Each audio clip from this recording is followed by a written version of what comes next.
Hey everyone, and welcome. Let's talk about food. Specifically, the incredible and kind of epic story behind every single thing we eat. It's a journey that's so much bigger than you might think. And I'm not talking about the grocery store or even the delivery app. I mean, where did it actually begin? Seriously? Think about it. Let's dig into this because the answer takes us from our plate all the way back to the soil itself. Okay, so to figure this out, I think the best way is to actually work backwards. Let's take something super simple like a piece of bread or chapati and trace it all the way back to its origin point. So, check this out. You've got that roti on your plate, but what is it? Well, it's made from wheat flour, and that flour, it comes from grinding up wheat grains. And where do the grains come from? They were harvested from a wheat plant. That's the key right there.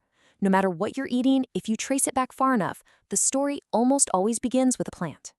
So really, it all boils down to two main sources.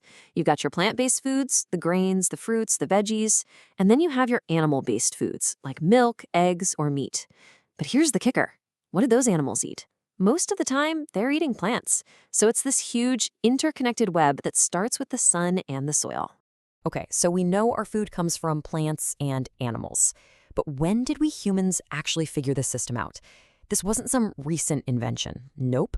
For this part of the story, we have to rewind the clock way, way back. Just imagine it's 10,000 BC.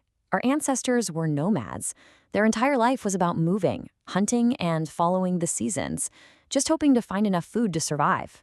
It was a really tough way to live. And then, someone had a world-changing idea. A real light bulb moment. What if, instead of always looking for food, we could grow it ourselves? That idea? That was the beginning of farming. It's what allowed us to stop wandering and settle down, build villages, and eventually create the entire civilization we have today. It's huge. So that idea of farming was absolutely brilliant for a small tribe. But what happens when you need to feed not just a few hundred people, but billions of them? And that is the massive challenge we face today. Our population just keeps growing, and everyone needs to eat. A small garden plot, that's just not going to cut it. We needed a way to take that ancient, brilliant idea and scale it up, like on a global level. And the system we built to do that has a name: agriculture. It's literally the science and the daily practice of farming on a massive scale. It's all about producing enough food consistently to feed entire nations. It's the engine that powers our world. But agriculture on this scale isn't just about scattering a bunch of seeds and hoping for the best. Oh no. It is a highly strategic, scientific process. You can think of it like a coach's playbook, with very specific steps you have to follow to get a win, or, in this case, a successful harvest. And this is the playbook right here. It all starts with the foundation, prepping the soil. Then you've got to plant the absolute best seeds you can find. But they can't grow on their own, right? So next you have to feed them with manure and fertilizers, and of course give them water through irrigation. But then you have to play defense. You've got to protect your crops from weeds that are trying to steal all those resources. And finally, after all that hard work, you have to harvest it and store it properly so nothing goes to waste. Every single step is absolutely crucial. Let's zoom in on that feeding step for a second. Just like we need vitamins to be healthy, plants need nutrients from the soil.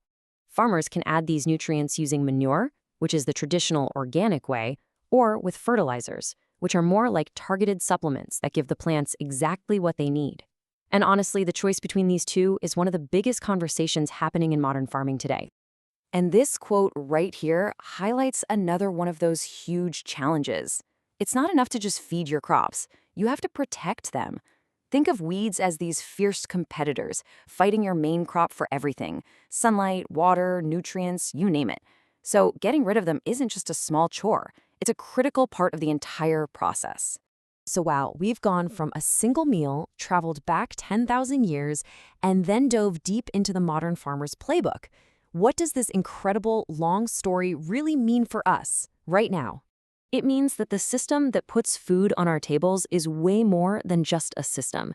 It's one of humanity's oldest and greatest innovations. It's this amazing story of problem solving that stretches all the way back to the dawn of civilization. And all of that leaves us with one final, really important question. This system, born from an ancient idea, is what feeds us right now. But with more people on the planet every day and a climate that's changing, how does this system need to evolve? What's the next chapter in our 10,000-year food story going to look like? That's something to think about. Thanks for joining me on this one.